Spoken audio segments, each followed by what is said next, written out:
Секој човек што врши јавна функција, за секој кажан збор треба да биде подготвен да сноси и определена одговорност.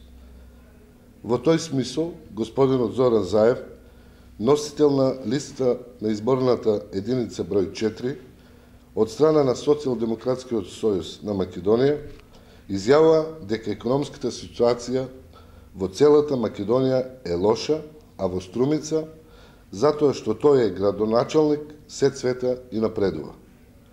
Го повикувам господинот Заев да престане да ја замајува јавноста, представувајќи се себе си како економски експерт, затоа што и студентите на првата година на економскиот факултет на Универзитетот Гоце Делчев во Струмица ги знаат следните факти. Општините и градоначалниците не водат економска и макроекономска политика, туку тоа го прават институциите на државата преку Министерството за финансии, владата и Народната банка на Република Македонија. Локалната самоуправа не располага со ингеренции, инструменти и средства за водење на макроекономска политика. Струмица има околу 50.000 жители и во економските текови по глава на жител во Република Македонија учествува со само 2,5%. Значи, и доколку во Струмица економијата е супер, само заради Заев, тој сака да каже дека трговскиот центар Глобал, како негова инвестиција, например, влие врз извозот на феролегури во Кавадарци или врз производството на кабли во Куманово. Почитувани, ова е шарлатанство.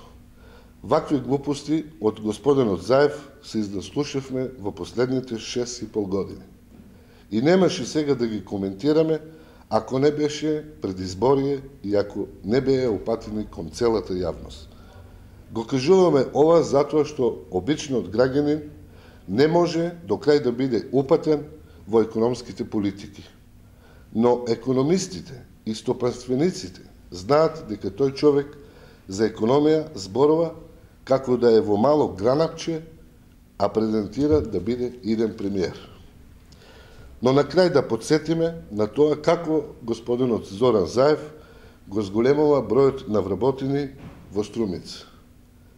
Неговата семејна фирма, Еленица, во која тој може да прави што сака, во 1996 година, пред приватизацијата, имало 195 вработени.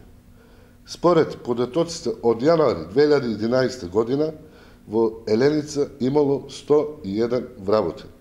Значи, економистот, човекот кој ветува нови вработувања, во неговата семејна фирма го намалил бројот на вработени за половина. Вистината е посилна од се и затоа граѓаните на Струмица ќе кажат да за реформи и развој.